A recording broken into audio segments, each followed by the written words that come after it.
Have you ever applied for a public service job and you felt like the odds were stacked against you, like the position might be already meant for somebody else? And if so, you're not alone. And today I'm going to give you some practical tips on how to stand out as an external candidate and how to spot the signs that a role might be intended for someone internal. Good day everyone, I'm V, and in today's video we're diving into the often confusing world of public sector job applications. Now, many of you have shared your frustrations about applying for roles in the Australian public service, wondering whether certain positions are really open to external candidates or if they're just simply going through the motions for an internal hire. While it's true that internal candidates often have an edge since they're familiar with the system and have built relationships within the organization, that doesn't mean external candidates don't stand a chance. Today, I'm going to share how you can improve your odds as an external applicant, as well as finding those signs that could indicate that the role is aimed at someone internal. But importantly, I'll also explain why you should still apply anyway, even if you notice these signs. Quick disclaimer though, the information in this video is for educational and informational purposes, based on my own personal experience, and it does not reflect any official views of the Australian Public Service or any government agency. Always do your own research and consult directly with agencies for the most up-to-date and accurate information on the job. Now, first, let's talk about what you can do to stand out. Public sector jobs, especially in the APS, are meant to be filled through a merit-based process. This means that they're looking for the best candidate based on skills and experience, regardless of whether that person is internal or external. To maximize your chances, make sure that you, one, tailor your application. It's not enough to just submit a general watered down version of your resume and cover letter. Look at the key selection criteria in the job description and address each one specifically with examples from your experience. Use frameworks like STAR, so situation, task, action, result, to clearly demonstrate how you've achieved results in similar roles. Number two, network even if you're not currently in the APS. Networking is still valuable. Attending industry events, connect with people working in the public service on LinkedIn, and engage in conversations about the area that you want to work in. This can give you insight into what's going on in the organization and sometimes even insider information about upcoming roles. If you're interested in learning how to write a winning selection criteria response leveraging AI, I have an absolutely free guide that's an easy 8-step process to get you writing winning pitches in no time. Check out the link to the guide below in the description box. All right, back to the video.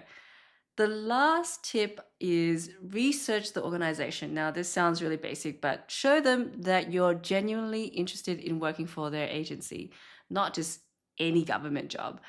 Learn about their current priorities and challenges and mention this in your application. And this really helps demonstrate that you are engaged and you are proactive and know what you're talking about. Now, let's talk about how to tell if the job might be intended for an internal candidate. Well, there's no way to know for sure.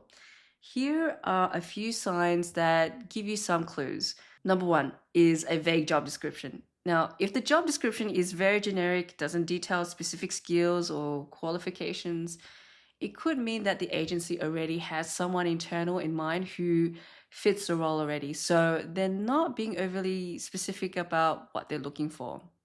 Number two, short application windows. If the role is only open for a few days or a week, it might indicate they already have an internal candidate, so they just want to speed the process. Sometimes if someone is already acting in the position, the agency may prefer to make that appointment permanent. So they were there just on a non-ongoing basis, but now they're making it permanent.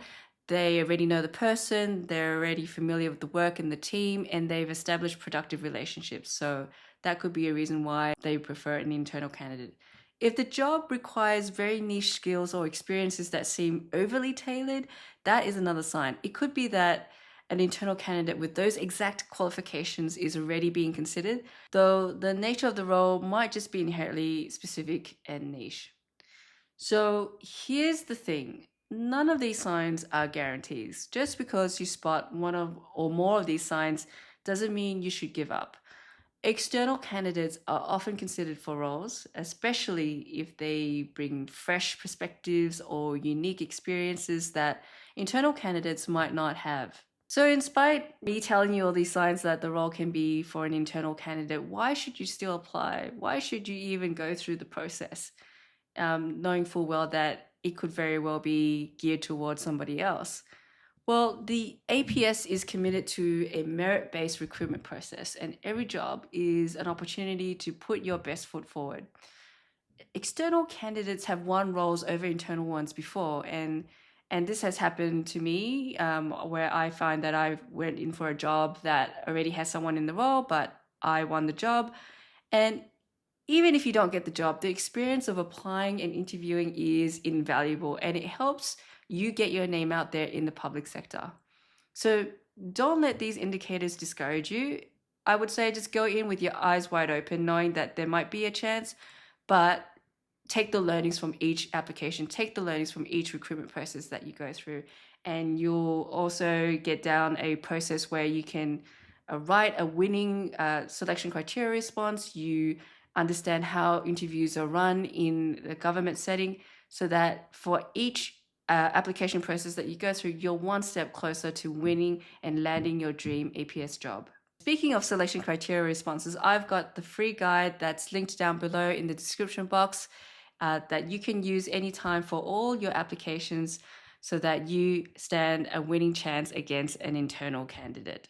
In conclusion, yes, sometimes roles may be geared towards internal candidates, but that doesn't mean the door is closed to you. With the right preparation, networking, and tailored applications, you can definitely stand a chance as an external applicant. Remember, the public sector values merit, and every application is a chance to showcase what you bring to the table.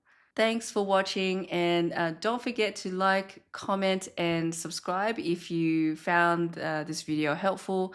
I'd love to hear from you and your thoughts on your experience with public sector job applications. So drop a comment below and let's start a conversation. Have a great rest of your day, and we'll see you in the next video. Ciao.